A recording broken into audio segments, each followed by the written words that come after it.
The seed that grew into a dictatorship in Europe a lifetime ago didn't arrive overnight. It started with everyday Germans mad about inflation and looking for someone to blame. I'm watching with a foreboding dread what is happening in our country right now. The authoritarian playbook is laid bare here. They point to a group of people who don't look like you and tell you to blame them for your problems. I just have one question. What comes next? Democracy requires your courage. So gather your justice and humanity, Illinois, and do not let the tragic spirit of despair overcome us when our country needs us the most.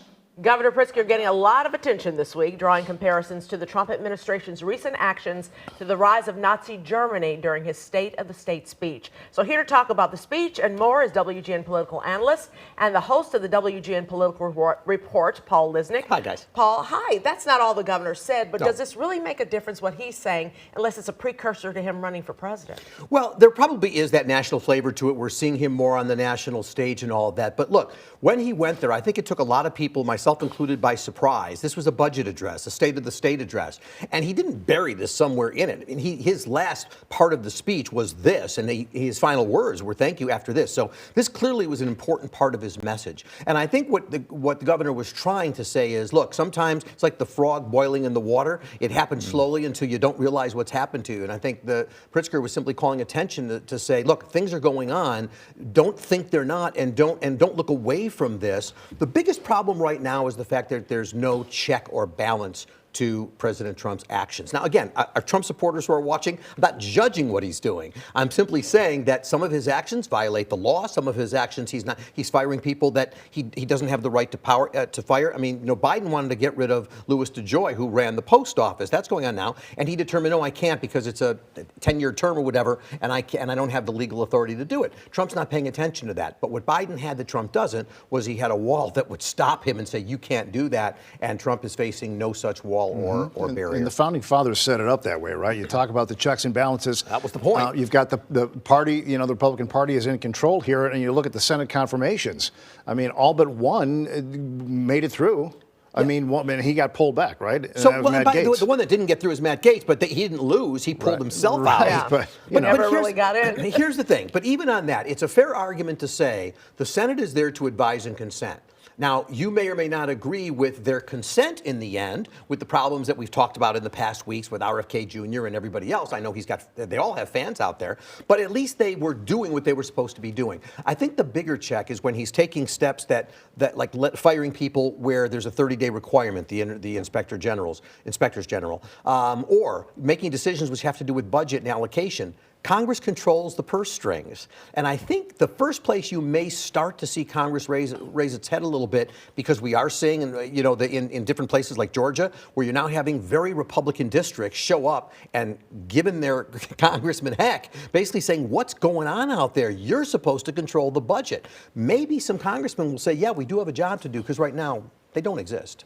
Let's talk a little bit about the birthright citizenship, Sure. which he tried to pull back early, but he's been getting pushback. Well, that was a day one thing that he tried. Yeah, that was right away. He's been getting pushback from the courts, but his whole thing is bring it on, bring on the lawsuits. Well, there's no question. What he's attempting to do is stretch the powers of the executive branch and the presidency as far as he possibly can. Every president tries to do that a bit. Every president wants power, but nobody has done this to the extent he has, and nobody has had the lack of check on them that he has. With regard to birthright citizenship, we have talked about this before, so I'll be brief, but it's in the Constitution. It's the 14th Amendment. You cannot executive order it away. The only way that goes away, and I've had a lot of constitutional people say to me, no, there's nothing you can, that's solid. Well, here's the thing. If it goes up to the Supreme Court, that is the next step. It's gone to an appellate court, the Ninth Circuit, and people say, well, the Ninth Circuit is really liberal. The judges on that court were two conservatives and a Carter opinion, but it was a Trump judge and a Bush judge and a Carter position. That's not a liberal makeup. They decided not to do anything with it. That's what sends it up to the Supreme Court. But the Supreme Court, we know, is made up of a lot of conservatives. If Clarence Thomas can get a bunch of his colleagues to say, you know what, this amendment was written out of the Civil War, and it was meant to protect the children children of slaves who were brought here from another country, that kind of thing, and that's all it was meant to do, that's how you overturn it. But that'll be a very difficult day in our history if that's what happens. We're not there yet. Let's talk about the concerns that many have about Trump going after his enemies. Thinking Kash Patel getting confirmed at the FBI. And now comes this investigation into Chuck Schumer with an attorney's claims that he made some threatening statements against the Supreme Court justices. Well, look, Kash Patel did what he needed to do in front of the committee and all of his anti-have no enemies list. I'm not doing anything. And then some information came out that he was actually involved in some purging of FBI officers that he said he knew nothing about. And then some memos came out with his name on them and tied to it. Why is this taking so long? So I'm not sure how candid he was with the committee.